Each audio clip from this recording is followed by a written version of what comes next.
भाजपाच्या इच्छुक उमेदवाराची यादी जाहीर झाल्यानंतर पक्षांतर्गत खूप मोठे बंडाचं निशाण किंवा एक वादळ निर्माण झालं। त्यानंतर निष्ठावंत कार्यकर्त्यांना डावलण्यात आल्याचा सूर देखील आळविण्यात आला। पण ह्या सगळ्या प्रक्रियेमध्ये निष्ठावंत कार्यकर्ता किंवा पक्षाशी जोडलेला प्रामाणिक कार्यकर्ता हा दूर फेकला गेला आणि त्यातूनच एक वेगळा सूर देखील निर्माण झाला आणि त्या सुरातूनच आजचं राजकारणाची घडी निर्माण होती आहे। आणि त्यापैकीच आणि एक घटना अशी की आणखी एक घटना त्याला जोडून सांगतो की काल म्हणजे माघार घेण्याचा आज शेवटचा दिवस आहे आणि भाजपा अंतर्गत इच्छुक उमेदवाराचे बंडाचं निशाण फडकल्यानंतर अध्यक्षांनी एक फतवा काढला आणि त्या फतव्यामध्ये ते स्पष्ट म्हणतात की बंडखोर करणाऱ्या किंवा पक्षशिस्त सोडून ज्यांनी कोणी उमेदवारी भरली असेल त्यांनी माघार घ्यावी, पक्षाचा प्रचार करावा आणि पक्षाच्या अधिकृत उमेदवारालाच त्यांनी सहकार्य करावं असं देखील आव्हान केलं। आणि आव्हान केल्यानंतर तुम्ही बघाल की हे भाजपाकडून इच्छुक असलेले उमेदवार होते, त्या उमेदवारांनी आता आजच्या दिवशी माघार घेतली। माघार घेतल्यानंतर काय सांगा? सोलापूर महानगरपालिका प्रभाग क्रमांक 1 या सर्वसाधारण जागेसाठी एक इच्छुक होतो आणि पक्षाकडे आम्ही मागणी केली होती, मारवाडी समाजाला या महानगरपालिकेच्या निवडणुकीत संधी द्या। आम्ही 8 ते 10 कार्यकर्ते आणि समाजाच्या जो भाजपमध्ये सक्रिय आहे त्यांनी अर्ज भरले होते। पक्षाने ज्यावेळेस यादी जाहीर झाली त्यावेळेस मारवाडी समाजाची निराशा झाली। एकासुद्धा कार्यकर्त्याला उमेदवारी दिली गेली नाही। तरी काही हरकत नाही, यादी जाहीर झाल्यावर 1-2 दिवस मारवाडी समाजामध्ये मोठा रोष होता, आहे रोष, पण पक्षाने आदेश दिला। शहराध्यक्ष रोहिणीताई तडवळकर, शहर उत्तरचे आमदार श्री विजयकुमार देशमुख मालक यांनी आम्हाला बोलवून आणि त्यांनी आवाहनसुद्धा केला की आपण उमेदवारी मागं घ्यावी। तर आम्ही मारवाडी समाज हा आज्ञाकारी म्हणजे एक निष्ठावंत काम करणारे कार्यकर्ते आहेत। पक्षाचा आदेश मानून पक्षानं त्यांचा पक्षाचा आदेश मानून आज आम्ही उमेदवारी अर्ज मागं घेतलेला आहे। माघार घेतल्यानंतर प्रत्यक्ष निवडणूक प्रक्रियेमध्ये तुम्ही उमेदवाराचा प्रचार करणार का?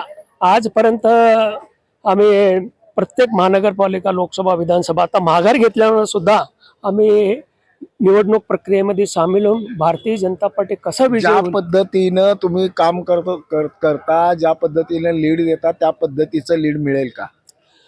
त्या पद्धतीचं लीड महाराष्ट्राचे मुख्यमंत्री श्री देवेंद्र फडणवीस लीड मिळणार। आणि जर का तिथला उमेदवार पडला तर ती जबाबदारी घेणार का? नाही, जबाबदारी सामूहिक असते आणि विजय बी एकाचा नसते। लीड हा सामूहिक आहे का वैयक्तिक आहे? हा नाही, सामूहिक आहे। लीड सुद्धा सामूहिक आहे। तर पक्षाच्या प्रभाग क्रमांक 1च्या 4 उमेदवाराला विजय करण्याचा मी प्रयत्न करणार। म्हणजे उघड प्रयत्न करणार, उघड अंतस्थ काही करणार नाही तुम्ही? गडबड ज्येष्ठ आहात तुम्ही, तुम्हाला आदेश कोणी देणार नाही, पण प्रामाणिकपणे तुम्ही पक्षशिस्त पाळले। काय सांगाल आदेश न देणाऱ्या नेत्यांना? आदेश न देणाऱ्या नेत्यांना मला कोण आदेश देतच नाही। पहिली गोष्ट मी माझ्या मनानं मी आलो इथे। सर्वसामान्य कार्यकर्ता किंवा ज्येष्ठ जरी कार्यकर्ता राहिला तर कार्यकर्ता हा तुमच्या अंगाखांद्यावर आहे, उपजत आहे तुमच्याकडे तो गुण। तर त्या कार्यकर्त्याला एक नियम असतो की एक प्रोटोकॉल असतो की वरिष्ठांनी आदेश दिल्यानंतर कार्यकर्ता आदेशाची अंमलबजावणी करतो। ऐका, मी फॉर्म भरलो, पक्षाच्या चिन्हासहित भरलो होतो, पण ते चिन्ह मिळालं नसल्यामुळे त्या पक्षामध्ये गेलं। अपक्षात गेल्यामुळं मी आज सकाळी आलो, पटकन काढून घेतलो। काल मला वेळ मिळाला। आदेश वगैरे मला कोणाचाही आदेश नाही, मी स्वयंभू आदेशित आहे। मी स्वयंभू नेतृत्व 48 वर्षापासून मी पार्टीचं काम करतो, त्यामुळे मी आदेशाची कोणाची वाट बघत नसतो, माझ्या मी काम करतो। हे तो म्हणजे तुमच्या ते अंगभूतच आहे तो गुण। मी तिकीट मिळालं नाही, चिन्ह मिळालं नाही, विषय संपला। परत काढून घेतलो, कामाला लागायचं।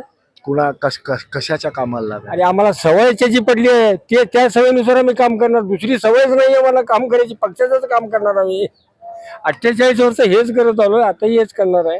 48 वर्षामध्ये असं कधी पक्षाने असं जमगुंडे खरंच तुम्ही खूप मोठं योगदान दिलं, हे पक्षाकडूनची एक भेट, असा कधी प्रसंग आठवतो का तुम्हाला? असं म्हणायला कुवत लागते। खूप जड शब्द आहे, असं म्हणायला देखील कुवत लागते आणि ती कुवत आता आहे हो पक्षाकडे. मला मला माहित नाही. पक्षाकडे राज्यात आहे, देशात आहे आणि देशातला सर्वात जगातला सर्वात मोठा पक्ष मग आहे. मला आजपर्यंत कोणीही असं म्हणलं नाही. तुम्ही अपेक्षा करताय ती गोष्ट मला आजपर्यंत कोणीही म्हणलं नाही. जड शब्द आहे, पण शुभेच्छा तुम्हाला. पण पक्षाच्या कार्यकर्त्याचं तुम्ही नाही हो, प्रामाणिक आम्हाला ते सवयच लागली. आम्ही कोणाचं करायचं ते सांगा, दुसऱ्याचं कोणाचं करू शकतो आम्ही. आम्हाला तोंडात आमचं चिन्ह म्हणलं की कमळच येते, दुसरं येत नाही. आश्चर्य आहे की तुम्हाला बोलवून त्यांनी जाहीरनामा लिहून घेतला, जाहीरनाम्याचे सगळे ठोकताळे लिहून घेतले, प्रमुख मागणी लिहून घेतल्या, प्रमुख हायलाईट मुद्दे लिहून घेतले. जाहीरनामा तयार करणारे जांभुडे यांना एबी फॉर्म त्यांच्या नावावर न मिळणं म्हणजे एक आश्चर्यच वाटतं. आता हे बघा, ही निवड प्रक्रिया आहे. त्यांनी निवड प्रक्रिया त्यांनी काय केली आम्हाला माहित नाही. त्या निकषामध्ये तुम्ही बसत नाही. मला तेच विचारायचं आहे, मी का गद्दारी केली, का मी पैसे खाल्लेत, का लोकांची कामं केली नाहीत, का काय केलं. मला हे किमान मला पक्षाकडनं कळलं तरी पाहिजे का नको. मला माझं तिकीट नाकारलं का तेही मी विचार केला नाही. दिलं नाही ना, चला आपण काढून असं तुम्हाला वाटतं का की पक्षाच्या वरिष्ठ नेत्यांनी येऊन अशा म्हणजे नाकारलेल्या उमेदवाराला, इच्छुकाला किंवा कार्यकर्त्याला मनधरणी करण्यासाठी किंवा एक त्यांचं मनोबल वाढवण्यासाठी आता समोर येणं गरजेचं आहे? नाही, आमच्यासारख्या सिनियर कार्यकर्त्याला त्यांनी करायची गरज नाही, कारण आम्हाला ती सवय झालेली आहे.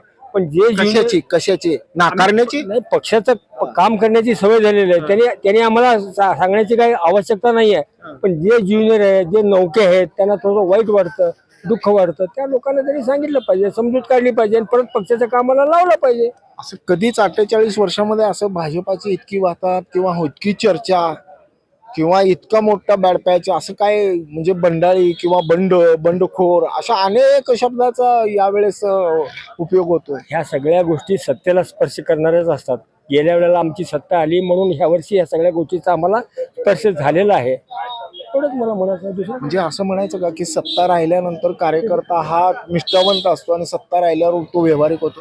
नाही, सत्ता जनतेच्या जीवावरतीच येत असते, पण सत्ताधाऱ्यांना ती व्यवस्थितपणे हाताळायची असते, एवढंच आहे. पण सत्ता मिळाली म्हणून तर एवढे सगळे लोकांचा ओघ आमच्याकडे येऊ लागला ना, त्यामुळे ह्या गोष्टी घडतात. त्याच्यात आणखी एक आपल्या बरोबर आहेत, पण त्यांनी पक्ष शिस्त पाळले, अल्पसंख्याक समाजाचे आहेत. तुम्ही उमेदवारी मागितली होती, उमेदवारी नाकारली. मी उमेदवारी मागितली होती वार्ड क्रमांक 14 मधून. तर उमेदवारी एबी फॉर्म मला भेटला नाही, त्यामुळे आता मी परत घ्यायला आलो. पक्षाचं काम करणार तुम्ही? हो, निष्ठावान पक्षाचं काम करणार आहे. अल्पसंख्याक समाज आमचे अध्यक्ष, आम्ही सर्व मीटिंग केली आणि हे आमचं झालं की आम्ही फक्त कमळाला बघून, कुठला कोण उभारलं हे नाही बघून, कुठला जात समाज न बघता फक्त कमळ आहे, हा चिन्ह आहे, भारतीय जनता पार्टी आहे, म्हणून आम्ही जे उमेदवार उभारलेत त्यांचं व्यवस्थित काम करणार. एक इच्छा व्यक्त करा म्हटलं तर पक्षश्रेष्ठीला काय इच्छा व्यक्त करा? कुठली इच्छा? म्हणजे आता तुम्ही पक्षश्रेष्ठींना शेवटचं बोला, काय तुमच्या अपेक्षा? माझी अपेक्षा काही नाही आहे. माझी अपेक्षा आहे म्हणजे पूर्ण समाजाची अपेक्षा आहे आणि पूर्ण वाड्याची अपेक्षा आहे, पूर्ण सोलापूर जिल्ह्याची अपेक्षा आहे की हा सोलापूर जिल्हा महाराष्ट्र तर सुरळीत चाललायच. देवेंद्र फडणवीस आपले आमदार CM साहेब आहेत, व्यवस्थित चालू आहे. पण सोलापूर हे व्यवस्थित करा, नीट का पाणी नीट द्या, गटारी नीट करा, रोड नीट करा आणि वाढवा इथे विकास व्हायला. हेच माझा शब्द आहे की सोलापूरचा विकास हे आतमध्ये सत्तामध्ये येऊनच करायला लागेल. त्यासाठी मी जे उभारले ते कुठला जात समाज न बघता त्यांना सहकार्य करणार? हो 100% सहकार्य करणार. नक्कीच. आमच्या वाड्यामध्ये फिरून मुस्लिम बहुल समाज आहे, 14 नंबर वार्ड आहे, तिथे आमचे कॅन्डिडेट एकही मुस्लिम कॅन्डिडेट नाही आहे. पण ते कॅन्डिडेट मुस्लिम न बघता, ते हिंदू आहे की न बघता, फक्त कमळ बघून आम्ही दारोदार फिरून त्यांचं हे प्रचार करून त्यांना बहुसंख्येने वोट घेऊन देण्याचा प्रयत्न करणार आणि घेऊन देणार. नक्कीच. शहर अध्यक्ष म्हणतायत की बाबा पक्ष शिस्त नाही पाळली तर कार्यकर्त्यांवर कारवाई केली जाईल पक्षांतर्गत.